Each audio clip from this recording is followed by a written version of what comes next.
Здравейте, приятели! Аз съм Таня Иванова от счетоводна къща MBD и ще бъда днеска вашия гид в темата за облагане на доходите, които получавате при отдаване под наем на ваши имоти, стаи, жилища през онлайн платформи Booking и Airbnb.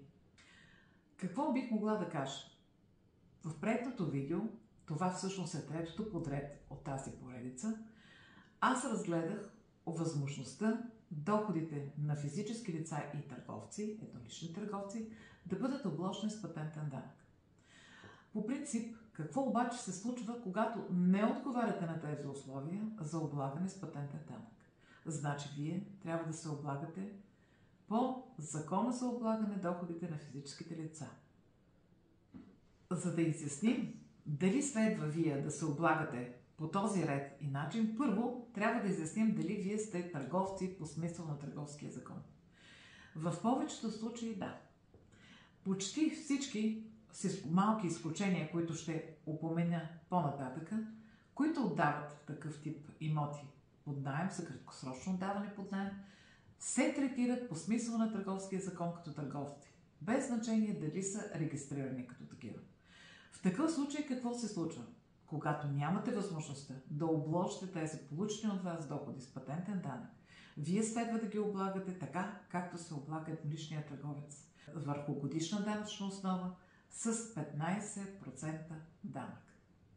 В този случай ще трябва да подадете годишна данъчна декларация по член 50, която трябва да подадете в сроковете, в които я подават едноличните търговци, т.е. до 30 април на годината, следващата годината, в които сте получили доходите. Тази годишна данъчна декларация е не единственото нещо, което сте длъжни да декларирате. Вие трябва да подадете и отчет в статистиката. Както казах преди малко, има и някои изключения, които всъщност няма да определят тази дейност ваша, като чисто търговска дейност по смисъл на закона.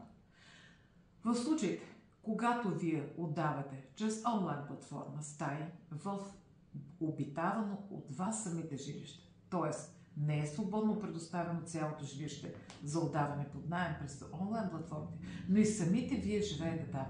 В такъв случай този доход не се счита като търговска дейност. В този случай вие в крайна сметка се облагате с 10% данък върху този доход, защото не се считате за търговец. В този случай вие също ще подадете годишна данъчна декларация по член 50, но там този доход ще го посочите в приложение 4, както всички други обичайни доходи, които получавате от наем като физическо лице или като едноличен търговец. За това ще се обложите също само с 10% данък. Кога все още облагаме с 10% корпоративен данък? Тогава, когато не сме физически лица и еднолични търговци, а сме фирма, т.е. ние сме юридическо лице. Тогава тези доходи, които ние ще получим чрез онлайн платформите, ние ще ги обложим с 10% корпоративен данък. В тези случаи ние ще работим точно както работят обичайните юридически лица. Ще имаме счетоводство, то ще бъде задължително. Ще формираме печалба, която ще представлява разликата между нашите приходи и разходи за дейността, включително и счетоводните услуги, които се извършват във връзка с тази дейност. В този случай ние ще декларираме данъчната си печалба с годишната ни декларация по член 92 от ЗКПО-то в сроковете до 30 юни на годината, следващата годината на получаването на тези доходи.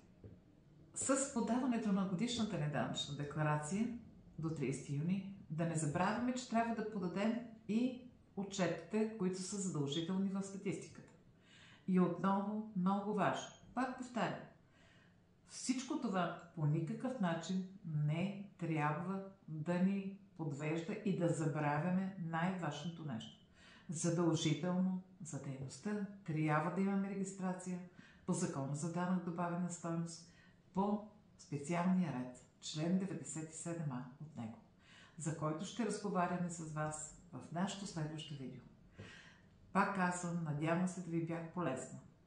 Искам обстойно да изясня начините, по който следва да си облагате доходите, които получавате от отдаване, краткосрочното отдаване на вашите стаи и имущество през онлайн платформите, за да можете да направите вашия информиран избор. Беше ми много приятно. Таня Иванова съм.